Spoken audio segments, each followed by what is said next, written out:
নমস্কার। আমরা যখন সকলে অসুস্থ হয়ে পড়ি তখন আমরা সরকারি হসপিটাল কিংবা বেসরকারি হসপিটালে গিয়ে আমাদের চিকিৎসা করাই।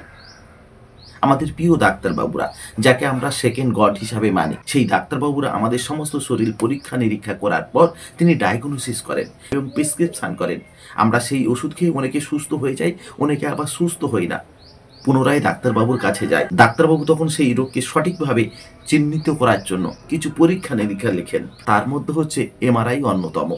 আর যখন আমরা এমআরআই করতে যাই তখন ডাক্তারবাবু এবং এমআরআই টেকনিশিয়ান আমাদের বেশ কিছু সাবধানতা নিতে বলে, নইলে বড় ধরনের বিপদ হয়ে যেতে পারে।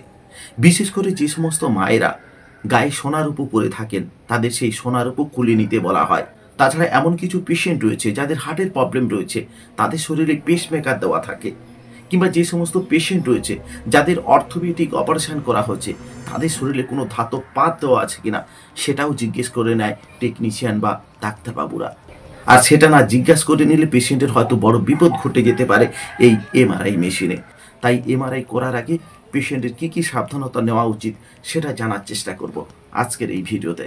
বর্তমান কম্পিউটার এআই যুগে আপনার ব্যবসাকে সবার ঘরে ঘরে পৌঁছে দিতে নিজের ব্যবসার জন্য বিজ্ঞাপনের রেকর্ডিং ও ভিডিও বানান আর আপনার ব্যবসার উন্নতি করুন। 9733894015 এমআরআই মেশিন কাজ করে চুম্বকীয় ক্ষেত্র এবং রেডিও তরঙ্গের সাহায্যে। এর চুম্বকীয় শক্তি অত্যন্ত বেশি, যা সাধারণ চুম্বকের চেয়ে বহুগুণ শক্তিশালী। সাধারণত এই মেশিনে ব্যবহৃত চুম্বকের শক্তি 0.5 টেসলা থেকে 3.0 টেসলা পর্যন্ত হয়। তুলনামূলকভাবে বললে পৃথিবীর চুম্বক ক্ষেত্রের শক্তি 0.00005 টেসলা। এত শক্তিশালী চুম্বক ধাতব বস্তু দেখলে সেগুলোকে তীব্রভাবে আকর্ষণ করে। যদি এমআরআই মেশিনের কাছাকাছি ধাতব বস্তু থাকে, যেমন চাবি, পেন, কয়েন, গহনা বা অন্য কিছু, তখন তা এই চৌম্বকীয় শক্তির কারণে তীব্র গতিতে মেশিনের দিকে ছুটে যায়। এটি শুধু আশেপাশে থাকা ব্যক্তির জন্য বিপজ্জনক নয়, বরং মেশিনের ক্ষতিও করতে পারে।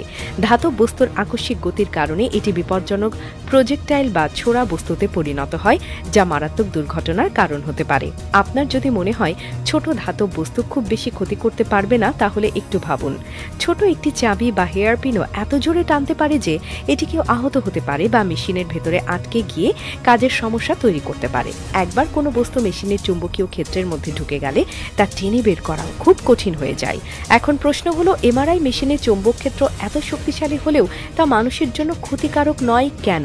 এর কারণ হলো আমাদের শরীরের বেশিরভাগ অংশ জৈব পদার্থ দিয়ে তৈরি, যা চুম্বকীয় শক্তিতে প্রভাবিত হয় না। তবে শরীরে যদি কোনো ধাতব বস্তু থাকে, যেমন ইমপ্ল্যান্ট, পেসমেকার বা ধাতব স্ক্রু, তাহলে তা বিপজ্জনক হতে পারে। তাই এমআরআই করার আগে সবসময় আপনাকে জানাতে বলা হয় শরীরে কোনো ধাতব বস্তু আছে কিনা। এমআরআই স্যুটে প্রবেশের আগে কিছু নিয়ম মেনে চলা খুবই গুরুত্বপূর্ণ। প্রথমত, ধাতব গহনা, চাবি, ঘড়ি বা এমনকি ধাতব বোতামের পোশাকও খুলে রাখতে হয়।